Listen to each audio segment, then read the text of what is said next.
A very warm welcome to all of you. My name is Anshul Tyangi and this is my YouTube channel. Today we would be starting with part 3 for Unit 7 Memory BPCC 101. So you can also check my previous parts for part 1 and 2 and आप मेरी और भी बहुत सारी units and courses check out कर सकते हैं on my YouTube channel. And let's start with today's content. One more thing to say that you can join my public Telegram channel for latest updates. And if you like the sessions, you do need to subscribe, like and share. Yep.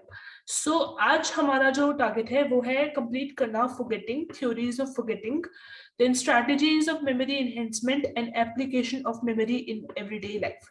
Previous part के अंदर भी यही बोला था कि यही target है, पर बाय लाइक के मॉडल्स को ज्यादा अच्छी तरह एक्सप्लेन करने के चक्कर में थोड़ा सा वो एक्सीड हो गया, तो इसीलिए मैंने थर्ड पार्ट बना दिया है क्योंकि कॉन्सेप्चुअल क्लैरिटी मेन है, तो वहां पे वो कंप्लीट अच्छी तरह हुआ है. So I am satisfied. So I wanted to make another part. So here is the part 3. So let's start with today's part and we would be like starting with forgetting. तो forgetting तो बहुत आजकल common हो गया है. People are like भूल जाते हैं इधर से उधर जाने में क्या करना था, राइट? सो स्टार्ट करते हैं forgetting. तो let me change the colour.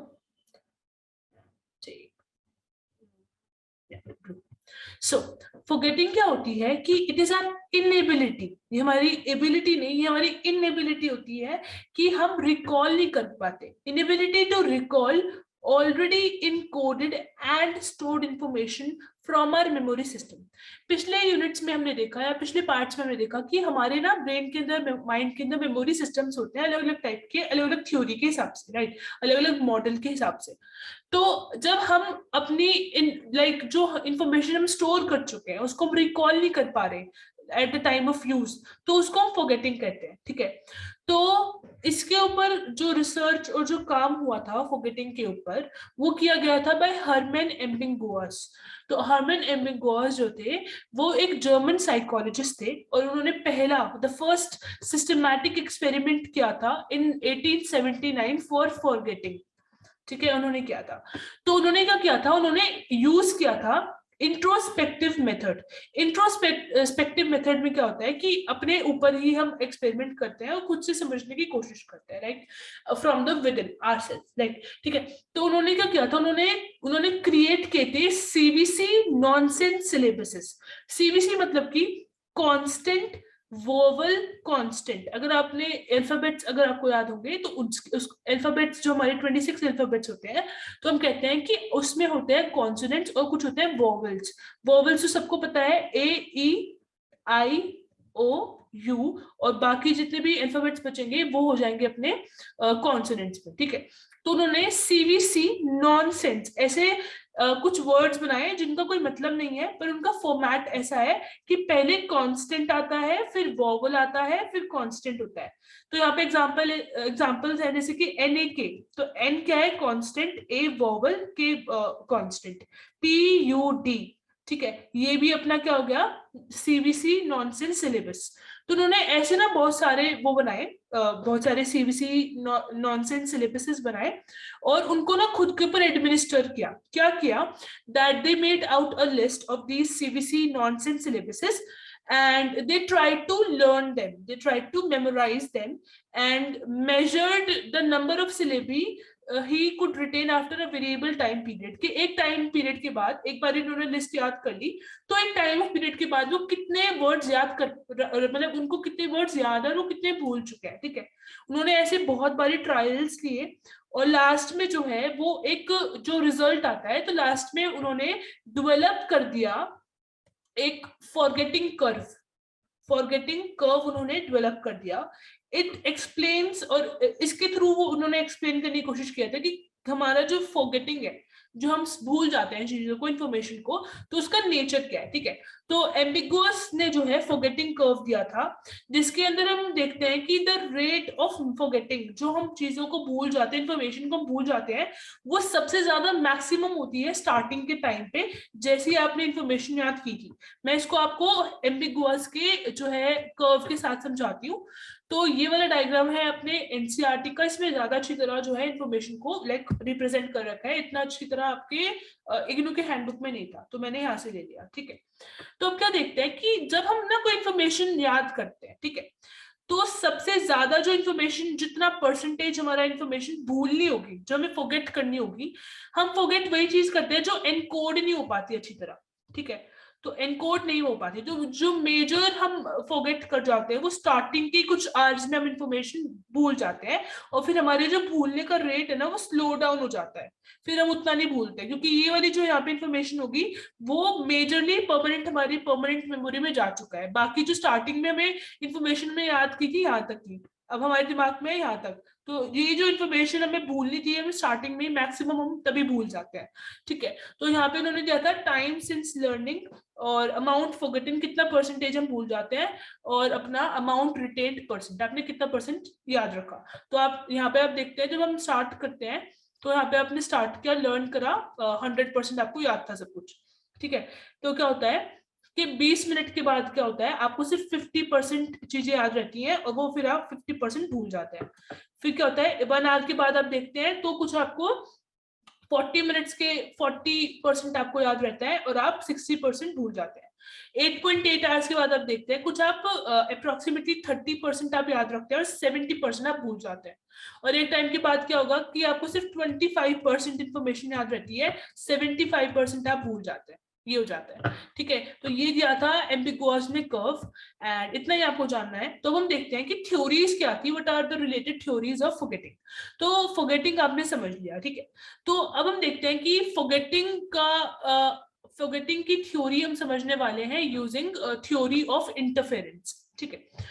तो फॉरगेटिंग जो होती है वो अकर होती है due to interference with other memories, कि जब आपने इंफॉर्मेशन याद की थी, जो आपने इंफॉर्मेशन मेमोरीज आपकी थी, जब आपकी मेमोरी के अंदर इंटरफेरेंस आती है, बीच में अड़चने आती है, तो आप इंफॉर्मेशन को भूलने लग जाते हो। और इसीलिए थ्योरी ऑफ इंटरफेरेंस के हिसाब से आपकी इंफॉर्मेशन जो है 2 तरीके की इंटरफेरेंसेस से खत्म होती है, लाइक 2 टाइप्स होते हैं, ठीक है। तो पहला है प्रोएक्टिव इंटरफेरेंस। प्रोएक्टिव इंटरफेरेंस मतलब कि forgetting of newly learned information due to interference of previously learned information. मतलब कि आपके माइंड में ना इंफॉर्मेशन है, एक तो आपने जो अभी याद करी है न्यू इंफॉर्मेशन है, और एक इंफॉर्मेशन है ओल्ड वाली। तो आप जो है नई वाली इंफॉर्मेशन आप भूल जाते हो, you tend to forget the newly learned information because the previous information that you had in your mind was interfering in the learning of new information. जो पुरानी इंफॉर्मेशन आपके दिमाग में थी उसकी वजह से आप नई इंफॉर्मेशन नहीं याद कर पाते, ठीक है। इसको कहते हैं प्रोएक्टिव इंटरफेरेंस। फिर होता है रेट्रोएक्टिव इंटरफेरेंस। रेट्रो मतलब कि रेट्रो में अपोजिट हो जाता है कि आपकी जो न्यू इंफॉर्मेशन है वो तो आप लर्न कर लेते हो, पर उसकी वजह से आपकी पुरानी इंफॉर्मेशन आप भूल जाते हो। तो forgetting of previously learned information due to learning of new information, ठीक है। ये बहुत इजी था, ये इंटरफेरेंस थ्योरी के हिसाब से। अब हम नेक्स्ट थ्योरी देखते हैं, ट्रेस डिके थ्योरी। तो ट्रेस डिके थ्योरी को हम डिसयूज थ्योरी के नाम से भी जानते हैं। तो इस थ्योरी के अंदर ना एक एजम्पशन, एक लाइक अनुमान लगा के रखा था that memory leads to modification in the central nervous system, that is CNS, central nervous system, which leads to changes in the brain called memory traces. तो आपने इसके अंदर assumption है कि आपने जो मेमोरी लाइक जो नई इंफॉर्मेशन याद करी, आपकी जो मेमोरी है, ठीक है, उसकी वजह से आपके सेंट्रल नर्वस सिस्टम में ना चेंजेस देखने को मिलता है, और ये जो चेंजेस है फिजिकल चेंजेस होते हैं, और इन फिजिकल चेंजेस को आप कहते हैं मेमोरी ट्रेसेस, ठीक है। तो जब आपके ये जो फिजिकल चेंजेस हैं ये ज्यादा टाइम तक होते नहीं है, फिर यूज नहीं होते, बेसिकली आपकी जो मेमोरी आपने लर्न करी है उसकी वजह से जो आपकी ब्रेन के अंदर मॉडिफिकेशन हुई है, अगर आप उन मॉडिफिकेशंस को वाइजली यूज नहीं करते हैं ज्यादा टाइम के लिए तो वो फेड हो जाते हैं और उसकी वजह से आप इंफॉर्मेशन भूल जाते हो। तो ये वाला जो है इस वाली थ्योरी के हिसाब से इन्होंने, ये थोड़ी सी ना अटपटी थी, ठीक है, इन्होंने फॉरगेटिंग को अच्छी तरह एक्सप्लेन नहीं किया, इसलिए बाद में इसको रिप्लेस कर दिया गया था। इस थ्योरी का सिर्फ इतना ही यूज किया गया था जितना आपके यहाँ पे आपको देखने को मिल रहा है। फिर आती है अपनी क्यू डिपेंडेंट फॉरगेटिंग थ्योरी। तो क्यू डिपेंडेंट फॉरगेटिंग थ्योरी के अंदर क्या होता है, just a second, let me get the pen.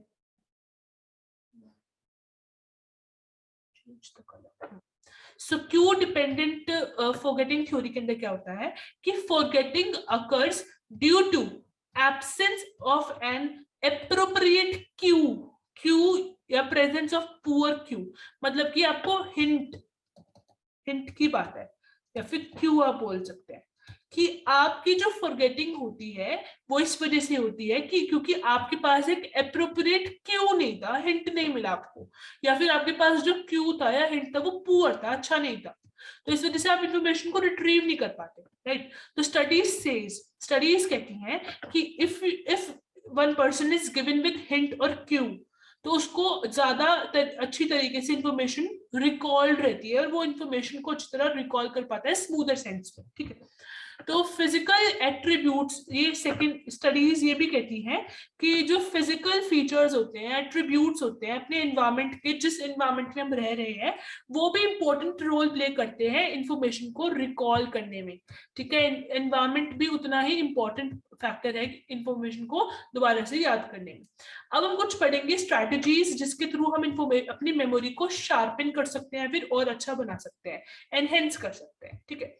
तो आपने ना बचपन में पढ़े होंगे कुछ इस तरह की, मतलब ये कुछ सेंटेंसेस होते थे जिसके अंदर आपका मेन कंटेंट छुपा रहता था, like my very educated mother trust served is just served is noodles, ठीक है। सो ये एम से यहाँ पे क्या बना मरकरी, वी से क्या बना वीनस, ई से बना अर्थ, एम से मदर के एम से बना मार्स, जे जस्ट के जे से बना जुपिटर, देन सर्व्ड के एस से बना सैटर्न, अस के यू से बना यूरेनस एंड एन से नेपच्यून, ठीक है। तो आपने कोरिलेट करा, मतलब कुछ ना रिलेशन बना के इन दोनों के बीच में उसको याद कर लिया। ऐसे ही ईट का ई जो है, eat an apple as a nice snack का ई हो जाएगा Europe, A Asia, A Africa, A Australia, A Antarctica, N का नॉर्थ अमेरिका, एस का साउथ अमेरिका, तो ई ए एन एस, ठीक है। तो आप ऐसे याद करने की कोशिश करते हैं। इनको, इनके लिए जो वर्ड होता है ना, तो इनका वर्ड जान लीजिए, इनको हम कहते हैं निमोनिक्स, लिखते ऐसे हैं और इसको बोलते हैं निमोनिक्स, तो इनको हम कहते हैं निमोनिक्स, ठीक है। तो अब हम फॉरगेटिंग को, अपनी मेमोरी को और अच्छा बना सकते हैं, फॉरगेटिंग को, फॉरगेट करने के चांसेस को कम करके मेमोरी को और शार्पन कर सकते हैं यूजिंग निमोनिक्स। तो निमोनिक्स का पहला टाइप जो हम यूज कर सकते हैं वो है इमेजेस के थ्रू, ठीक है। तो इसके अंदर क्या होता है कि मेथड ऑफ लो सी, इसको हम प्रोनाउंस कैसे करते हैं, लो सी, ठीक है। सो मेथड ऑफ लो सी के अंदर क्या होता है कि आप इमेजेस को एक लोकेशन पे प्लेस करते हैं, मतलब कि आप इमेजेस के हिसाब से, पहली बात तो आप इमेजेस का यूज करके आप इंफॉर्मेशन को याद करने की कोशिश करते हैं। तो इमेज की जो लोकेशन है, लो सी का जो मतलब है यहाँ पे वो है पोजिशनल लोकेशन। तो हम क्या करते हैं, इमेज की लोकेशन को या फेमिलियर प्लेसेस को याद रख के हम इंफॉर्मेशन को उसके साथ कोरिलेट करते हैं और उस जगह की, उस लोकेशन को याद करके हमें इंफॉर्मेशन याद आ जाती है, ठीक है। दूसरा मेथड है इसके अंदर कीवर्ड मेथड। कीवर्ड मेथड में क्या होता है कि इसमें आप इसके थ्रू आप ज्यादातर वोकैबुलरी याद कर पाते हो या कोई भी फॉरेन लैंग्वेज यूज कर, लाइक अच्छी तरह याद कर पाते हो। तो इसमें क्या होता है कि आप जो है कोई भी दो इंफॉर्मेशन के जो है ज्यादा कंपोनेंट्स को जो है एक साथ लिंक कर देते हो यूजिंग इमेजेस, और फिर आपको वो ज्यादा अच्छी तरह याद रहता है, ठीक है। इनके ना एग्जांपल्स आपके इग्नू की हैंडबुक में दिए हुए हैं, अगर आपको जरूरत पड़ती है तो आप एग्जांपल्स को रीड कर लीजिएगा, उससे आपको क्लैरिटी मिलेगी। एग्जांपल बहुत सिंपल था, एक बार रीड करते समझ में आ जाएगा, इसलिए मैंने आप पे डाला नहीं, ठीक है। फिर हम बात करते हैं निमोनिक्स यूजिंग ऑर्गेनाइजेशन, कि ऑर्गेनाइज करके इंफॉर्मेशन को हम कैसे निमोनिक्स का यूज करके और ऑर्गेनाइजेशन का यूज करके हम इंफॉर्मेशन को ज्यादा टाइम के लिए लर्न कर पाएंगे या मेमोराइज कर पाएंगे, अपनी मेमोरी को शार्पन बना पाएंगे, राइट। सो इसके through basically it improves the ability to learn, retrieve information by applying principle of reorganization of material to learn. इसके अंदर क्या करते हैं, हमें जो इंफॉर्मेशन मिली है हम उसको रीऑर्गेनाइज कर देंगे, अपने वे में हम उसको संभाल के एक स्ट्रक्चर दे देंगे और फिर उसकी वजह से हम उसको लर्न करने में आसानी होती है। पहला होता है इसमें मेथड वो होता है चंकिंग। चंकिंग मतलब कि आप जो है, आपको ना एक इंफॉर्मेशन, आपको मान लीजिए एक नंबर दिया है, आपको दिया है 9953 734290। हम इसको लर्न कैसे करेंगे, हम इसको ना चंक्स में, छोटे छोटे पार्ट्स में डिवाइड कर देंगे। 9953734290। ठीक है, तो ये चंक्स बन गए। ये हो गया chunk 1, chunk 2, chunk 3, chunk 4, chunk 5। छोटे छोटे चंक्स बना दिए, और अब आप इनको जो है एक मीनिंगफुल ऑर्डर में एक बड़ी पूरा एक नंबर बोल सकते हैं। किसी का टेलीफोन नंबर हो सकता है नहीं, कभी आप मिलाने बैठ जाओ, किसी का नहीं है, गलत जाएगा फिर, तो रॉन्ग नंबर मत करना। तो ये मतलब ऐसे आप चंकिंग का यूज कर सकते हो। फिर आता है कि 1939/1949। तो डब्ल्यू जो अपनी वर्ल्ड वॉर 2 हुई थी ना, वो 1939 में शुरू हुई थी और एंड हुई थी 1949 में। तो ऐसे आप चंकिंग का यूज करके अपने इंफॉर्मेशन को ज्यादा टाइम के लिए याद कर सकते हो। ठीक है, तो अब जो है नेक्स्ट है फर्स्ट लेटर टेक्निक। तो फर्स्ट लेटर टेक्निक से क्या होता है कि आप जो है हर वर्ड का स्टार्टिंग का वर्ड, हर वर्ड का स्टार्टिंग का लेटर यूज करके आप इंफॉर्मेशन को याद कर सकते हो। फॉर एग्जाम्पल, हम जनरली याद करते हैं रेनबो के कलर्स को यूजिंग द वर्ड विबग्योर। मतलब उसमें वी का मतलब होता है वॉयलेट, आई का मतलब होता है इंडिगो, ब्लू का होता है, बी का होता है ब्लू, जी का ग्रीन, वाई का येलो, ओ का ऑरेंज एंड आर का रेड। तो आपको इससे याद रहता है कि विबग्योर मतलब कि the 7 colours of a rainbow. ठीक है, तो आप ऐसे करके इन सारे मेथड्स को यूज करके आप याद कर सकते हो। अब हम देखते हैं कि अपने रोजमर्रा की लाइफ में, in everyday life, how do we apply memory, like how we use it, how we apply to our day to day life. तो we have 3 parts in it, the autobiographical memory, ठीक है, फिर है false memory, and then we have flashbulb memory. तो ये अपने 3 part हैं, almost आपका लास्ट हिस्सा है इस सेशन का। फिर इसके बाद ये यूनिट खत्म, समाप्त। राइट, सो स्टार्ट करते हैं कि ऑटोबायोग्राफिकल मेमोरी क्या होती है। इसके अंदर हमारा मेन होता है कि what has happened in my life. तो इसके अंदर मेमोरी होती है, इसके अंदर जो यादें होती हैं वो होती है पास्ट इवेंट्स की, जो पहले घटनाएं घट चुकी हैं, या फिर आपकी पर्सनल एक्सपीरियंसेस की यहाँ पे मेमोरीज होती हैं। It is generally accurate, normally तो बिल्कुल सटीक होती है, एक्यूरेट होती है ये वाली memory, but also influences constructive nature of memory. कहीं ना कहीं आपके मेमोरी को और कंस्ट्रक्टिव एक बेटर एस्पेक्ट भी ये वाली ऑटोबायोग्राफिकल मेमोरी आपको देती है। सो स्टडीज कहती हैं कि जो लोग होते हैं वो रिमेंबर कर पाते हैं अपने लाइफ इवेंट्स को फ्रॉम यूथ पीरियड, आपके यूथ लाइफ से, जब आप एक युवा होते हैं, यूथ होते हैं, तब से लेके आप अपने स्टार्टिंग की एडल्ट टाइम तक आप अपनी मेमोरी को ज्यादा याद रख पाते हैं, अपने एक्सपीरियंसेस को ज्यादा टाइम तक याद कर पाते हैं। ठीक है, तो अब एक इंडिविजुअल थी जिनका नाम था मैरीगोल्ड लिटन। तो उन्होंने एक क्लासिक स्टडी करी थी ऑटोबायोग्राफिकल मेमोरी के अंदर। तो उन्होंने यहाँ पे जो है एम्बिगोस, जो भी हमने मेथड पढ़ा था, तो एम्बिगोस का कर्व वाला मेथड जो है वो यूज किया था। और उन्होंने क्या किया था कि वो एक डायरी रखी उन्होंने, और उसमें ना रोज के 2 इवेंट्स वो लिखती थी पर डे। और उनको ना स्टडी, अपने उन इवेंट्स को, उस डायरी को स्टडी करके उन्होंने समझने की कोशिश करी कि ऑटो बायोग्राफिकल मेमोरी का नेचर क्या है। ठीक है, ये कुछ हमारी स्टडीज इसके अंदर हो रखी है, आपको सिर्फ इतना ही जानना है। ठीक है, इसमें क्या होता है कि आपको अपनी कोई भी पुरानी चीज बेसिकली अपनी कोई भी पुरानी चीज जो है आपको याद आ जाती है, और उसकी वजह से क्या होता है कि आपको उससे रिलेटेड अपनी मेमोरीज जो है सब कुछ याद रहता है। Just a second, okay. So फिर आता है second, false memory. False memory के अंदर क्या होता है, मेमोरी ऑफ एन इवेंट आता है, कोई भी इवेंट। इसको हम डिफाइन कर सकते हैं, it is the mental experience that is mistakenly taken to be vertical, मतलब कि truthful representation of an event from one personal past. क्या होता है कि फॉल्स मेमोरी से आपको समझ में आ रहा होगा, ट्रू फॉल्स देखें उसमें फॉल्स होता है, फॉल्स मतलब नकली या फिर गलत, जो कि रियल में नहीं होता है, गलत होता है। ठीक है, तो यहाँ पे क्या होता है कि ना हम अपने पुराने एक्सपीरियंस से ना ये हम धोखा खा जाते हैं, हमें फॉल्स मेमोरी को तैयार कर लेते हैं कि कोई एक नया इवेंट, सिमिलर इवेंट या कोई इवेंट हमारे पर्सनल लाइफ में हो चुका है, पर इन रियलिटी वो इवेंट कभी हुआ ही नहीं था। ठीक है, तो इसको हम रिकवर्ड मेमोरी भी कहते हैं या फिर स्यूडो मेमोरी भी कहते हैं। ठीक है, ये वाली मेमोरी जो होती है ये बहुत विविड होती है, विविड मतलब डीप, बहुत डीप होती है, गहरी मेमोरी होती है, और ये इमोशनली चार्ज होती है। मतलब कोई भी एक इमोशनल इवेंट जो आपने पहले सहा होगा या कुछ आपको याद होगा, तो उससे आप ये वाली मेमोरी को तैयार कर लेते हैं, आप वो इवेंट सोच के बैठ जाते हैं कि हमारे साथ हुआ था, पर in reality nothing happened with you as per that memory, कुछ हुआ नहीं था पर आपने बस सोच लिया, आपको मेमोरी आपने तैयार कर ली, ठीक है। तो ये कहीं ना कहीं आपके लिए एक डिसऑर्डर भी तैयार हो जाता है जब ये मैक्सिमम लिमिट पे चलने लग जाता है, ठीक है। तो फिर हम उसको फॉल्स मेमोरी सिंड्रोम के नाम से जानने लग जाते हैं, ठीक है। So majorly people had such memories. False memory जो है इतनी नॉर्मल भी नहीं होती, रेयर होती है। ये नहीं कि हर कोई अपनी फॉल्स मेमोरी लेके बैठा है, कुछ कुछ लोगों के अंदर हो जाती है, बिकॉज कहीं ना कहीं उन्होंने अपने चाइल्डहुड में कुछ इमोशनल ऐसी चीज सही होगी, कुछ अपने यूथ टाइम पे कुछ ना कुछ सहा होगा, उसकी वजह से वो मेमोरी डेवलप कर लेते हैं।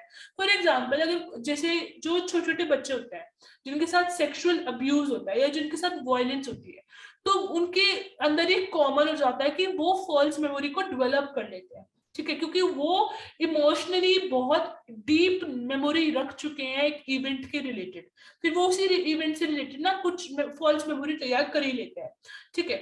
सो मेमोरी, ये वाली जो मेमोरी है वो फिक्स्ड नहीं है, ठीक है, और ये ना आपकी मैनिपुलेट हो सकती है। मतलब अगर आप एक कंसल्टेंट को हायर करें, डॉक्टर से बात करें, कोई भी एक अच्छा इंसान जो भी मतलब एक जिसके पास थोड़ी बहुत नॉलेज हो, तो अगर आप किसी से इफेक्टिव सजेशंस लेना तो उसके थ्रू आप फॉल्स मेमोरी का रेट कम कर सकते हैं, खत्म कर सकते हैं, ठीक है। फॉल्स मेमोरी सिंड्रोम जो होता है वो साइकोथेरेपी जो होती है या फोरेंसिक विटनेसेस के अंदर बहुत इंपॉर्टेंट एक पार्ट रहता है, क्योंकि ये जनरली आप देख सकते हैं कि बहुत सारे सीरियल जो क्राइम पर्सन होते हैं, जो क्रिमिनल्स होते हैं, उनके अंदर भी ये बहुत होता है। मतलब बहुत सारे एस्पेक्ट में आप इसको देख सकते हैं, क्योंकि साइकोलॉजिकल टॉपिक है, कॉन्सेप्ट है, तो ये आपको बहुत सारी जगह देख सकते हैं। तो स्टडी कहते हैं कि ऐसी वाली जो मेमोरी होती है, ये वाली जो मेमोरी होती है 20% memory of the witness were false, कि जब आप फोरेंसिक थेरेपी या इन सब में चीजों में जब जाते हैं तो 20% वाली मेमोरी फॉल्स होती है, ठीक है। तो इसकी वजह से आप अपने कभी कभी दिमाग में क्वेश्चन भी उठा सकते हैं, can you actually trust your own memory. So ये वाले क्वेश्चंस भी आ सकते हैं। ये फॉल्स मेमोरी सिंड्रोम तब होता है जब आप इंफॉर्मेशन को एग्जैक्टली करेक्टली एनकोड नहीं कर पाते, कहीं ना कहीं एक फैक्टर वो भी रहता है और एक इमोशनल तो रहता ही रहता है, ठीक है। फिर हम देखते हैं थर्ड, फ्लैश बल्ब मेमोरी या memory of emotionally charged events. ये भी एक विविड मेमोरी है, डीप मेमोरी है, और बहुत सारे फैक्टर्स की वजह से फ्लैश बल्ब मेमोरी एग्जिस्ट कर सकती है। एक जो मेजर एस्पेक्ट रहता है इसके अंदर वो होता है इमोशनल वाला, कि इमोशनल इंटेंसिटी कितनी थी एक इवेंट की जिसकी वजह से आपको वो मेमोरी बार बार ही आती रहती है। मतलब वो फ्लैश बल्ब क्या होता है, एकदम से लाइट जलती है बंद होती है, जलती है बंद होती है, तो ये वाली मेमोरी ना एकदम से आ जाती है, क्योंकि उस जिस टाइम पे आपने मेमोरी ली थी, एक इवेंट को फेस किया था, तो उस टाइम पे क्या होता है, वो आप एक इवेंट अपने दिल पे लेके चले जाते हो, आपके लाइक वो बहुत ज्यादा इमोशनली आप अटैच हो जाते हो। इस वजह से ये वाली मेमोरी जो है एकदम से आती है, एकदम से चली जाती है, तो ये बहुत ही ज्यादा इमोशनली चार्ज्ड मेमोरी होती है, ठीक है। तो सिग्निफिकेंस ऑफ इवेंट्स, मतलब इवेंट कितना गहरा था आपके लिए कितना मायने रखता था, उस हिसाब से आप इस मेमोरी को याद रखने की कोशिश करते हो। फिर आप क्या करते हो, उस इवेंट को बार बार ही लोगों को बताते हो, रिटेल करते रहते हो अपने एक्सपीरियंस को, उसकी वजह से आप बार बार रिकॉल कर रहे हो, रिहर्सल कर रहे हो, और फिर आपकी वो मेमोरी जो है बहुत ज्यादा एक्यूरेट हो जाती है और बहुत ज्यादा डीप हो जाती है। फॉर एग्जाम्पल 26/11 का जो अटैक हुआ था, जो उस टाइम पे सर्वाइवर रहे होंगे ना, जिन्होंने एक्चुअल में ताज होटल में या रेलवे स्टेशन पे या जो हॉस्पिटल में लोग रहे होंगे, जिन्होंने वो चीज देखी होगी या जिन्होंने वो न्यूज तक सुनी होगी और देखी होगी बहुत इमोशनल अटैचमेंट के साथ, क्योंकि वो हमारे इंडिया के लिए बहुत बड़ा एक सेटबैक रहा है, कि बहुत बड़ा हमने एक इवेंट झेला है, ठीक है। तो सबके दिमाग में कहीं ना कहीं वो पिक्चर बनी रहती है, बहुत ज्यादा इमोशनली अटैच रहते हैं कि क्या हुआ था उस टाइम पे हमारे साथ, हमारे लोगों के साथ, हमारे एक इंफ्रास्ट्रक्चर के साथ, देश के अंदर क्या क्या हुआ था। तो जैसी वो इन्फॉर्मेशन आती है ना, तो आपको उसके फ्लैशबल्ब मेमोरी हो सकती है, क्योंकि आप उससे बहुत ज्यादा इमोशनली अटैच्ड हो, और जो जो सर्वाइवर रहे होंगे उनके लिए तो ऑलमोस्ट बहुत ज्यादा इंपॉर्टेंट रही होगी, और उनको फ्लैशबल्ब मेमोरी हो सकती है। फिर हम देखते हैं कि assassination of PM Indira Gandhi, Rajiv Gandhi के साथ जब ऐसे असैसिनेशन हुई थी, जब उनको मारा गया था सरेआम, तो आप देखेंगे कि जो बूढ़े लोग होते हैं जो उस टाइम पे थे, उन्होंने वो चीज न्यूज में देखी होगी, वो आपको कहीं कभी कभी कहानी सुनाते होंगे वाली है ना, कि कैसे हुआ था, इवेंट को एक्सप्लेन करेंगे। तो ये सब कुछ फ्लैशबल्ब मेमोरी का पार्ट है, ठीक है। तो आई होप आपको ये समझ में आ चुका होगा, बहुत ही जनरलाइज्ड में था, एंड ये आप कुछ इवेंट्स के लाइक फोटोग्राफ्स देख सकते हैं। And that was like all for today. And memory unit भी खत्म हो चुकी है, बस 2 यूनिट बची हैं. आई होप मैं एक दिन में वो भी सब खत्म करके ये वाला कोर्स खत्म हो जाएगा, इसको हम बंद करेंगे फिर आगे चलेंगे. सो ये रहेगा आगे का schedule. And that's all for today.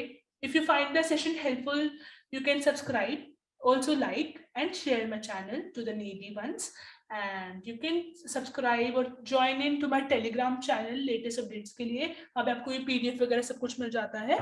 So ये रहेगा आपका plan out. That's all for today. Do subscribe, like and share. Bye bye guys, take care, goodbye.